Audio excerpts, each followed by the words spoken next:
Hey everyone, this is Friedel Hakur AJ Raven. I'm here with my Geekiary News Briefs, where I quickly go over some of the stuff that happened in geek and pop culture so that you have content to talk about. So let's start. Of course, I'm going to begin by going over the weekend's box office. So the numbers that I have with me are for the domestic 2020 weekend, November 13 to 15. Coming to one of the latest releases, we have Freaky, starring Vaughn, and that ended up grossing around $3.6 million at the domestic box office in the US, and it opened in 2,472 theaters by Universal Pictures. And yeah, it's clear that even though Freaky was supposed to have a higher opening, it turns out that no, people are still not ready to go to theaters to spend money on tickets and basically risk their lives. Next week we will have possibly the release of The Croods 2. It's a family picture, so let's see if that's able to bring people to theaters. While we're on the topic of Freaky, Vince Vaughn had an interview and it didn't necessarily go down well with a whole lot of people. In that interview, he basically said that one should be respecting the beliefs of others even though those beliefs don't necessarily match your beliefs. And yeah, I'm like, no. As far as I'm concerned, if a person's beliefs includes racism and xenophobia and homophobia and being anti-queer and all of that stuff, and then you know what, I don't have to respect any of those beliefs. And Vince Vaughn trying to justify his actions and his political standing just felt similar to what you might expect when you ask someone in a privileged position about what their political stance is. While we're on the topic of movies, apparently, according to reports, AT&T wants Wonder Woman 2 to be released on HBO Max, and from what I can understand, they want it to be released on HBO Max and also have a simultaneous release in theaters for a few weeks. And yeah, from what I have seen online, Wonder Woman 2 fans don't want it to be released online because they fear that if part 2 ends up releasing online, then part 3 will be released online as well. But those fans want to see the movie in theaters, and they would like Warner Bros. To hold just a while longer because, I mean, let's be real, we have been waiting for this movie for more than 2 years now. However, AT&T is a different business compared to Warner Bros. And if AT&T wants it to be released on HBO Max, which necessarily needs the subscribers, then yeah, I can see Wonder Woman 2 hitting HBO Max either this December or maybe early January. Let's see what happens. Talking about Wonder Woman, Deadline ended up sharing an exclusive where Deadline said that there's a Wonder Girl TV series in the works at the CW, and that TV series is going to star a Latina lead, which is a new character coming to DC Comics when they end up doing that DC Future State line, and Yara Flor, I think her name is. And the show is from Daylin Rodriguez and Berlanti Productions. And yeah, some people are happy that a Latina Wonder Woman or a Wonder Girl is getting attention. However, some fans think that this show should have been released on HBO Max with better writers and a better budget, and making it a CW show, it's just going to open doors to more problems when it comes to representation and handling women and all of that stuff, especially after all of the backlash that Superman and Lois has been receiving. And Superman and Lois is going to be released in January. So yeah, let's see what happens to Wonder Girl. Talking about the CW, there was an image shared for the Gossip Girl reboot or continuation, and as far as my opinion goes, that image just made me laugh because isn't this show supposed to be about teenagers? However, the actors that the show ended up casting, they're really pushing it when it comes to mid-20 years old trying to play teenagers on screen, and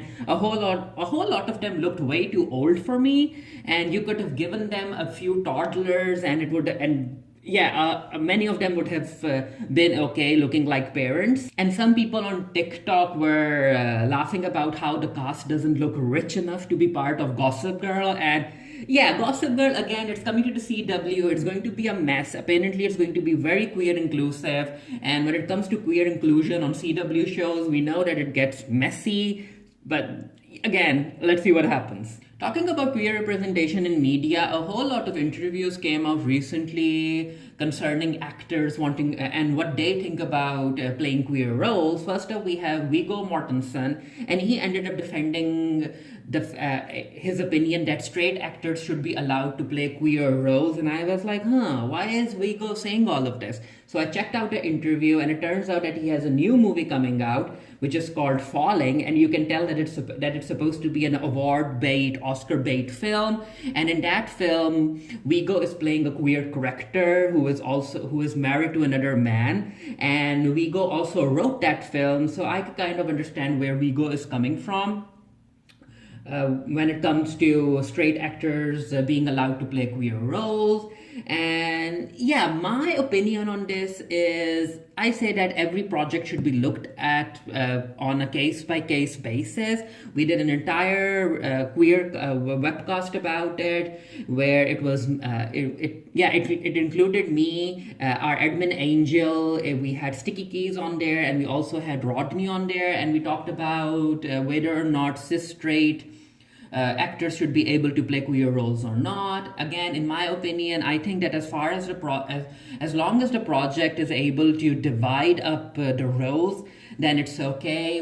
And by that I mean that if one of the leads is being played by a cis straight actor, then the other lead, or at least a supporting role, should go to an openly queer actor. And basically how there's this new movie called Uncle Frank coming out, and it stars Paul Bettany, and we all know that Paul Bettany is a cis straight actor. However, the lead opposite Paul Bettany's character is played by an openly queer actor, and the film is also directed and written by an openly queer actor. So it but as long as the project divides up all of the roles, and it also is inclusive of having queer talent on it, then I think that it's okay for cis straight actors to play queer roles, especially in award bait films. And now that we know Viggo Mortensen's stand on all of this, on the other hand, we have actors like Wentworth Miller, who is stepping away from playing straight roles because he ended up understanding the importance of queer talent telling queer stories. And he ended up sharing on his social media about how he won't be playing any straight actors again, and he's going to focus on creating queer roles and telling queer stories, because in his opinion, queer people should be allowed to tell their own stories their own way. And before I end talking about it, I have to say that Selena Gomez is also up for a queer role. She will be playing a Peruvian mountaineer and social entrepreneur, Sylvia Vasquez Lavado, in a new film which is based on Lavado's upcoming memoir, In the Shadow of the Mountain. And yeah, Selena Gomez is a cis straight actress. However, she will be playing a queer woman on screen. And from what I can tell, it also sounds like an Oscar bait movie or an award baity movie. And yes, the award circuit has history of giving awards away when a cis actor ends up playing a queer role. However, when queer actors play a role, film critics don't necessarily pay attention to it. And also, Hollywood has a history of not allowing openly queer actors to even audition for certain roles. I mean, I don't think that an openly queer actor will ever be able to audition for, let's say, 007, James Bond. So there's still a whole lot of work that needs to be done in Hollywood, both in front of the camera and behind it. And while we are on the topic of queer representation in media, Harry Styles from One Direction ended up becoming the first man to grace a solo Vogue cover, and his issue is the upcoming December issue, where he talks about gender norms and expressing himself, and how he looks up to Prince and David Bowie and Elton John. And while a whole lot of people are happy when it comes to Harry Styles expressing himself, of course there are also certain people who can't understand or even accept it when a person is happy in front of them. As far as my opinion goes, I don't think I can ever understand people who look at someone else who is happy in whatever they're doing and they aren't harming anyone, but then again, those people will end up criticizing that person who is expressing himself. And yeah, I'm talking about how after Harry Styles' Vogue cover images were shared online, a whole lot of people took to Twitter to talk about how Harry Styles is feminizing masculinity and all of that stuff, and how Hollywood is trying to make men weak, and that the world needs, or society needs, manly men in order to survive. And I'm like, just let Harry Styles be happy. Just allow people to express themselves in the way they want. And if you're unhappy in your life, and if you aren't allowed to express yourself in the way that you want to, why are you taking it out on other people? Certain people being angry about queer representation is it's just sad and pathetic at this point. And talking about queer representation, in the previous Geekiary News Briefs, I talked about upcoming holiday movies with queer leads, and it turns out that Paramount TV will also be premiering a queer Christmas movie, and it's called Dashing in December. It takes place on a ranch with cowboys, and it's from MTV Studios, and it will be released on December 13, 2020. So if I remember correctly, we have 4 queer holiday films to look forward to. We have Dashing in December, we have one by Hallmark, we have one by Lifetime, and we also have the one which stars Kristen Stewart. So yeah, that's 4 queer holiday movies.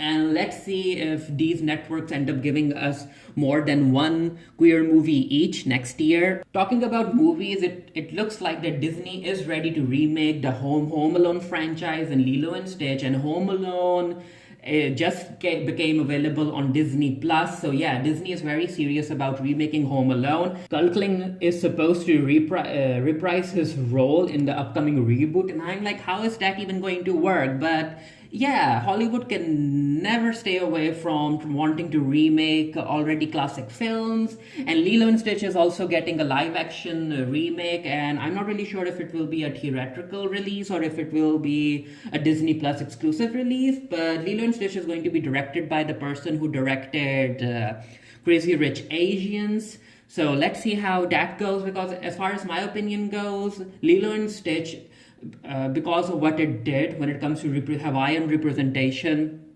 on the big screen, especially in animation, I do think that the casting of Lilo and Stitch is going to be very, very important.